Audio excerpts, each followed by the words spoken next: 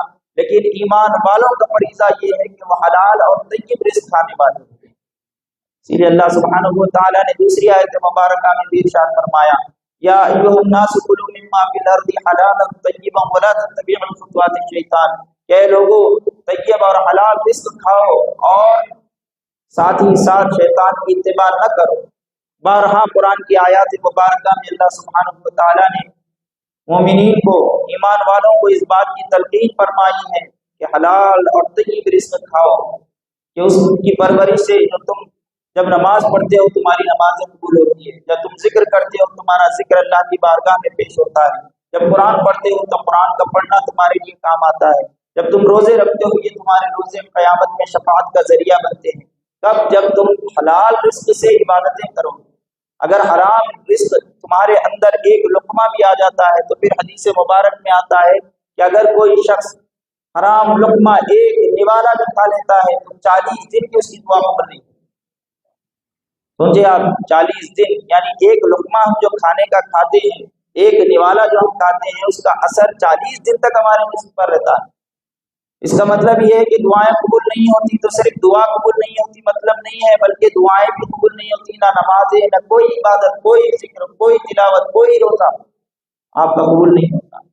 اس وجہ سے صوفیان کرام، بزرگان دین اس بات کی طرف زیادہ توجہ دلواتے تھے کہ ہم جو کھاتے ہیں وہ حلال رزق ہو، کسی کا رزق ہم غصب کر کے نہ کھائیں، کسی کو دھوکہ دے کر نہ کھائیں، چوری کر نہ کھائیں، یا کسی کا مال غیر غلط طریقے سے حاصل کر کے نہ کھائیں۔ آج تو نت نئے طریقے ہمارے پاس نکل چکے ہیں، بالخصوص نوجوانوں کو، کیونکہ یہ اصلاحی بیان ہے، اس میں اصلاح ہونا چاہیے اس بات کی طرف، کیونکہ بہت سارے نوجوان یہاں بیٹھے ہیں، کئی سارے حضرات شاید اسپیکر کے ذریعے باہر بھی سن رہے ہوں گے، تو نوجوانوں کے لیے آج کل یہودیت اور نصرانیت اس طرح عروج پر ہے کہ وہ ہمارے مسلمان نوجوانوں کو برگلانے کی پوری کوششیں کر رہے ہیں کہ بچوں کے اندر ایسی چیزوں کو لاد دیا جا رہا ہے کہ وہ نہ چاہتے ہوئے بھی حرام لقموں کی طرف جا رہے ہیں۔ مثال کے طور پہ لے لیجیے کہ فون میں گیمز آ چکے ہیں، طرح طرح کے گیمز ہیں، تو اس میں کیا ہوتا ہے کہ بچے گیمز کھیل کے کوائنس جمع کرنے کے ان کے اندر شوق ہو رہا ہے، پھر اس کے اوپر پیسے لگانے کا ان پہ شوق ہو رہا ہے، میچوں میں IPL میں پیسے لگانے کا شوق ہو رہا ہے، یعنی جوا اور ایسے طریقوں سے پیسے کمانا کہ جو حلال نہیں ہے بلکہ حرام طریقے ہیں، اس سے پیسے کمانے کا جذبہ ان کے اندر آ رہا ہے، وہ جانتے بھی نہیں کہ ہم کیا کر رہے ہیں۔ اس طرح سے ہمارے نوجوان بگاڑ کی طرف جا رہے ہیں۔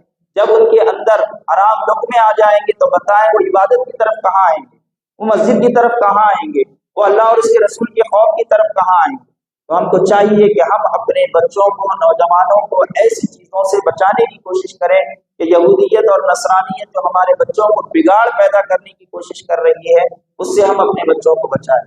حاضران محترم، اللہ کے رسول صلی اللہ علیہ وسلم نے بارہا صحابہ کرام سے تلقین فرمائی، محنت کر کے کمایا کرو، جو پسینے کی کمائی ہوتی ہے، جو ہاتھ کی کمائی ہوتی ہے، وہ سب سے افضل ہوتی ہے۔ فرمائے دن بھر انسان کام کرتا ہے، دن بھر جاتا ہے، محنت و مشقت کرتا ہے، اپنے لیے کماتا ہے، اپنی بیوی بچوں کے لیے کماتا ہے، اہل و عیال کے لیے کماتا ہے، گھر والوں پر خرچ کرتا ہے، اللہ اور اس کے رسول پر خرچ کرتا ہے۔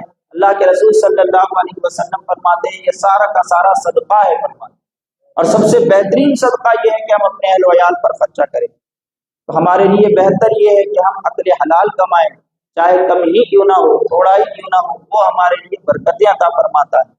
حلال کمائی کی برکتیں کیسی ہوتی ہیں دیکھیں، ہمارے بزرگان دین اسلاف نے ہمیں سکھائی ہے۔ حضرت عمر فاروق رضی اللہ تعالیٰ عنہ راتوں میں گشت کیا کرتے تھے، دیکھتے تھے کہ کوئی مصیبت زدہ، کوئی پریشان حال ہے کہ میں اس کی مصیبت دور کروں، کوئی پریشان حال ہوگا جو پکار رہا ہوگا خلیفۃ المسلمین کہاں ہے، میں اس کی مدد کے لیے پہنچوں۔ تو حضرت سیدنا عمر فاروق رضی اللہ تعالیٰ عنہ کو اللہ سبحانہ و تعالیٰ نے 22 لاکھ مربع میل کا بادشاہ بنایا تھا، تقریباً آدھی دنیا کے آپ خلیفہ تھے، لیکن آپ کا حال کیا تھا؟ راتوں میں آپ جاگ کر گھروں میں گشت کیا کرتے تھے کہ کوئی مصیبت زدہ، کوئی پریشان ہو تو اس کی مصیبت دور کریں۔ ایک مرتبہ ایسے ہی ہوا، رات کے درمیان وہ گشت کر رہے تھے، ایک جھوپڑی پر سے آپ کا گزر ہوا تو جھوپڑی میں سے آوازیں آنے لگی، ایک بوڑھی عورت ہے اور اس کی بچی ہے، دونوں کی گفتگو حضرت سیدنا عمر فاروق رضی اللہ تعالیٰ عنہ سن رہے ہیں۔ تو بوڑھی عورت کہتی ہے کہ بیٹی آج بکریوں کا دودھ کتنا نکلا ہے؟ تو بیٹی کہتی ہے کہ امی بہت کم نکلا ہے، اتنا کم ہے کہ ہمارا آج کا گزارا نہیں ہو سکتا، ہم بیچ کر آج کا گزارا نہیں کر سکتے۔ تو بوڑھی عورت کہتی ہے کہ بیٹی اس میں پانی ملا دو۔ تو اماں کہتی ہے بوڑھی عورت کہ بیٹی اس میں پانی ملا دو۔ تو بیٹی کہتی ہے کہ امی جان اگر میں پانی ملاؤں گی تو خلیفۃ المسلمین عمر فاروق رضی اللہ تعالیٰ عنہ کو پتہ چلے گا تو ہمارے لیے سزا مقرر کی جائے گی۔ تو بوڑھی عورت کہتی ہے، اماں کہتی ہے بیٹی سے کہ بیٹی کیا عمر ہمیں دیکھ رہا ہے؟ عمر تو ہمیں نہیں دیکھ رہا، یا کون دیکھے گا؟ تم پانی ملا دو۔ تو بیٹی کہتی ہے امی عمر نہیں دیکھ رہے ہیں تو کیا ہوا، اللہ تو دیکھ رہا۔ بیٹی کہتی ہے عمر نہیں دیکھ رہے ہیں تو کیا ہوا، ہمارا رب ہمیں دیکھ رہا ہے، ہم ایسا گناہ نہیں کر سکتے۔ حضرت عمر فاروق رضی اللہ تعالیٰ عنہ نے جب یہ گفتگو سنی آنکھوں سے آنسو جاری ہو گئے۔ حضرت عمر فاروق رضی اللہ تعالیٰ عنہ واپس چلے گئے۔ اس کے بعد جانے کے بعد صبح جب اٹھی، حضرت عمر فاروق رضی اللہ تعالیٰ عنہ ان کے پاس پہنچے اور ان کو ان کے مہینے کا راشد دلوایا، اور ایک تاریخ ساز فیصلہ حضرت سیدنا عمر فاروق رضی اللہ تعالیٰ عنہ نے کیا۔ حضرت عمر فاروق رضی اللہ تعالیٰ عنہ نے اس بوڑھی عورت کی بچی کو اپنے بیٹے سے نکاح فرما دیا۔ خوف خدا کی برکت دیکھیے آپ، حلال رزق کی ایسی برکتیں ہوتی ہیں کہ تاریخ میں آتا ہے کہ وہ جو لڑکی جس سے عمر فاروق رضی اللہ تعالیٰ عنہ نے اپنے بیٹے کا نکاح فرمایا تھا، انہی کی اولاد میں عمر بن عبد العزیز پیدا ہوئے۔ عمر بن عبد العزیز کون تھے؟ خلیفۃ المسلمین تھے، جن کو عمر ثانی کہا جاتا تھا۔ ان کا خوف اور دبدبہ کیسا تھا، ان کا خشیت الہی کیسا تھا، واقعہ سنیے کہ حضرت عمر بن عبد العزیز جب خلیفہ تھے تو اپنے جو بھی دن بھر کے امور ہوتے تھے ایک کمرے میں کیا کرتے تھے، اس کمرے کے لیے ایک سیڑھی لگائی گئی تھی اوپر چڑھنے کے لیے۔ تو عمر بن عبد العزیز رحمۃ اللہ تعالیٰ علیہ جب بھی اس سیڑھی پر سے چڑھتے، اس سیڑھی کا ایک سینہ ٹوٹا ہوا تھا، آپ جب بھی قدم رکھتے آپ لڑکھڑا جاتے، گرنے لگتے، پھر آپ اوپر چڑھ جاتے۔ خادم کو یہ برداشت نہیں ہوا، خادم نے کیا کیا کہ کہیں خلیفۃ المسلمین گر نہ جائے، چوٹ نہ لگ جائے، پریشانی ہوگی، وہ زینہ سیدھا کر دیا۔ جب آپ اترنے لگے تو آپ کا جسم لڑکھڑایا نہیں۔ آپ نے خادم سے پوچھا یہ کیوں سیدھا کیا؟ کہا کہ حضرت آپ گر جائیں گے، آپ کو چوٹ لگ جائے گی۔ حضرت عمر بن عبد العزیز فرمانے لگے میں گر گیا یا چوٹ لگ گئی پرواہ نہیں، جب بھی میں اس زینے پر اس سیڑھی پر سے چڑھتا تھا میرا جسم لڑکھڑاتا تھا تو مجھے پلسرات کی یاد آتی تھی اور میں صحیح فیصلے کیا کرتا۔ یہ خوف خشیت کس کی اولاد؟ حضرت عمر فاروق رضی اللہ تعالیٰ عنہ نے جس لڑکی سے اپنے بیٹے کا نکاح فرمایا، جو حلال رزق کھانے کی طرف توجہ دلوا رہی تھی، اللہ نے ان کی نسلوں میں ایسی برکت عطا فرمائی، عمر بن عبد العزیز جیسے بیٹے پیدا فرمائے۔ تو یہ حلال کمائی کی برکتیں ہوتی ہے۔ جب ہم اپنی اولادوں کو حلال کمائی سے کھانا کھلاتے ہیں تو پھر ان کی برکتیں نسلوں میں نظر آتی ہیں۔ حاضران محترم، عمر بن عبد العزیز رحمۃ اللہ تعالی علیہ اتنے بڑے خلیفۃ المسلمین، ایسے تقویٰ، ایسے پرہیزگار والی، پھر ان کی اولاد بھی ایسی کہ ایک واقعہ یہ بھی آتا ہے کہ ایک مرتبہ آپ گھر میں تشریف لائیں تو کیا دیکھتے ہیں کہ آپ کی بیٹیاں منہ پر کپڑا باندھی ہوئی۔ حضرت عمر بن عبد العزیز نے پوچھا کہ بیٹیاں کیا ہوا کہ آج منہ پر کپڑا ہے؟ کہا ابا جان کھانے کے لیے کچھ نہیں تھا، آج ہم نے پیاز کھا کر گزارا کیا ہے، پیاز کی بو آپ تک پہنچے گی اس لیے منہ پر کپڑا رکھ دیا۔ آنکھوں سے آنسو جاری ہو گئے۔ خلیفۃ المسلمین تھے، چاہتے تو دسترخوان بچھا سکتے تھے، شاہی کھانے ان کے سامنے رکھ سکتے تھے۔ عمر بن عبد العزیز نے فرمایا کہ بیٹیوں سنو، میں اگر چاہوں تمہارے لیے شاہی دسترخوان بچھا دوں، طرح طرح کی غذائیں تمہیں دے دوں، کیا تم چاہتی ہو کہ اس کے بدلے میں تمہارا بابا جہنم کی آگ میں جلا جائے؟ بیٹیوں نے زار و خطا روتے ہوئے کہا کہ ابا جان نہیں، ہمیں اکل حلال رزق چاہیے، حرام لقمہ نہیں چاہیے۔ تو وہ عمر بن عبدالعزیز اسی بیٹی کے اولاد میں آتے ہیں جن کا نکاح حضرت عمر فاروق رضی اللہ تعالیٰ عنہ نے اپنے بیٹے سے فرمایا۔ حاضران محترم، یہ برکتیں ہوتی ہیں حلال رزق۔ حضرت عبداللہ بن عمر رضی اللہ تعالیٰ عنہ فرماتے ہیں، حدیث مبارک میں آتا ہے، عمر فاروق رضی اللہ تعالیٰ عنہ کے فرزند کہ فرماتے ہیں کہ اگر تم نماز پڑھ رہے ہو، 10 درہم کا کپڑا تمہارے جسم پر ہے، 9 درہم حلال کے ہو اور 1 درہم اس کپڑے میں حرام کا آ جائے، تو فرماتے ہیں کہ تمہاری نماز قبول نہیں ہوتی۔ 9 درہم حلال کے ہیں، صرف 1 درہم اس کپڑے میں حرام کا شامل ہو جائے تو تمہاری نمازیں رائے جائے، تمہاری نمازیں بیکار ہے۔ فرمائے یہاں تک کہ فرمایا جاتا ہے کہ تم اگر حرام رزق سے، حرام کمائی سے، حرام مال سے اگر صدقات اور خیرات کرتے ہو، وہ صدقات اور خیرات ثواب کے بجائے تمہارے لیے وبال جان بن جاتا ہے۔ یہاں تک کہ حضرت امام غزالی، امام سفیان بن ثوری فرماتے ہیں کہ حلال کمائی سے اگر تم صدقات اور خیرات کرتے ہو تو وہ اللہ کی بارگاہ میں قابل قبول ہے۔ اگر تم حرام کمائی کمانے کے بعد یہ سمجھتے ہو کہ میں اللہ کی راہ میں صدقات اور خیرات کر دوں، مسجد پر لگا دوں، لوگوں میں بانٹ دوں تو وہ حلال ہو جاتا ہے، تو آپ فرماتے ہیں کہ حرام کمائی سے صدقات اور خیرات کرنا ایسا ہی ہے کہ آپ کے جسم پر، آپ کے کپڑوں پر اگر غلاظت لگی ہو تو آپ پیشاب سے اس کو دھو رہے ہیں، یعنی وہ ناپاک ہی رہے گی۔ تو اس وجہ سے جب حلال کمائی آپ کے پاس ہوتی ہے، حلال لقمہ آپ کے پاس ہوتا ہے، حلال مال آپ کے پاس ہوتا ہے، جب آپ صدقات اور خیرات کرتے ہو تو پھر اللہ کی بارگاہ میں قبولیت کا بھی درجہ رکھتا ہے، پھر آپ کے لیے برکتیں ہی برکتیں اللہ عطا فرماتا ہے۔ اگر حرام کمائی سے ہوگا تو پھر آپ کے لیے وبال جان ہوگا۔ حضران محترم، ہمارے اسلاف نے ہم کو کیسا درس دیا ہے، دیکھیے آج سود کا معاملہ بھی ہمارے پاس عروج پر ہے، جگہ جگہ دیکھنے میں آتا ہے، سود سینٹرز بنا دیے گئے ہیں، سود لینا دینا اور دلانا، اس کے لیے گواہ بننا سب حرام ہے، لیکن ہمارے پاس عام ہو چکا ہے معاشرے میں، سوسائٹی میں۔ ہمارے اسلاف نے کیسا درس دیا ہے، دیکھیے حضرت امام اعظم ابو حنیفہ رحمۃ اللہ تعالیٰ علیہ ہمارے امام ہیں، جن کی ہم تقلید کرتے ہیں، جن کے بتائے ہوئے طریقے پر ہم نماز ادا کرتے ہیں، احکام عمومی کے بتائے ہوئے طریقے پر عمل کرتے ہیں۔ حضرت امام اعظم ابو حنیفہ رحمۃ اللہ تعالیٰ نے ایک جنازے میں شریک ہوئے، سخت گرما کے دن تھے، دھوپ کے دن تھے۔ حضرت عمر فاروق رضی اللہ تعالیٰ عنہ، حضرت امام اعظم ابو حنیفہ رحمۃ اللہ تعالیٰ نے جنازے میں شریک ہوئے تو دھوپ کے دن ہے، سارے لوگ دیوار کے سائے میں، جھاڑ کے سائے میں کھڑے ہیں، حضرت امام اعظم ابو حنیفہ دور دھوپ میں کھڑے ہیں۔ آپ کے شاگردین اور لوگوں نے کہا کہ حضرت دیوار کے سائے میں آ جائیں، دھوپ بہت سخت ہے، تو آپ نے فرمایا نہیں، میں یہی ٹھیک ہوں، آپ دھوپ میں ہی ٹھہرے رہے۔ پھر جب جنازہ ہو گیا، تمام معاملات ہو گئے، تو شاگردین نے پوچھا کہ حضرت آپ اس دیوار کے سائے میں کیوں نہیں آئے؟ سائے میں آ کر ٹھہر جاتے تو دھوپ کا اثر کم ہو جاتا۔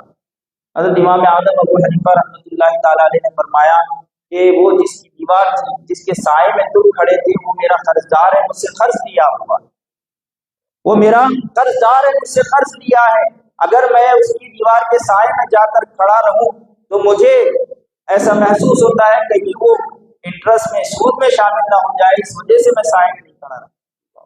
یہ تقویٰ، یہ پرہیزگاری ہمارے اسلاف نے ہم کو سکھائی ہے، اور آج ہمارا معاملہ ایسا ہو چکا ہے کہ ہم کوئی مال کو یہ نہیں دیکھتے کہ یہ حلال ہے یا حرام، ہم چاہتے ہیں کہ کسی بھی طریقے سے مال ہمارے پاس آ جائے، ہمارے پاس گاڑی آ جائے، بنگلہ آ جائے، ہمارے پاس دنیاوی عیش و آرام آ جائے، لیکن اس کے بدلے میں جو عذابات اللہ عطا فرمائے گا کہ آپ اگر حلال طریقوں سے وہ نہیں کماتے ہیں تو پھر آپ کے لیے وبال جان۔ آج ہمارا معاملہ کیسا ہو چکا ہے، ہم چاہتے ہیں کہ ہمارے پاس دنیا حاصل ہو جائے، لیکن کیسے حاصل ہو جائے اس کے طریقے ہمارے پاس نہیں ہے۔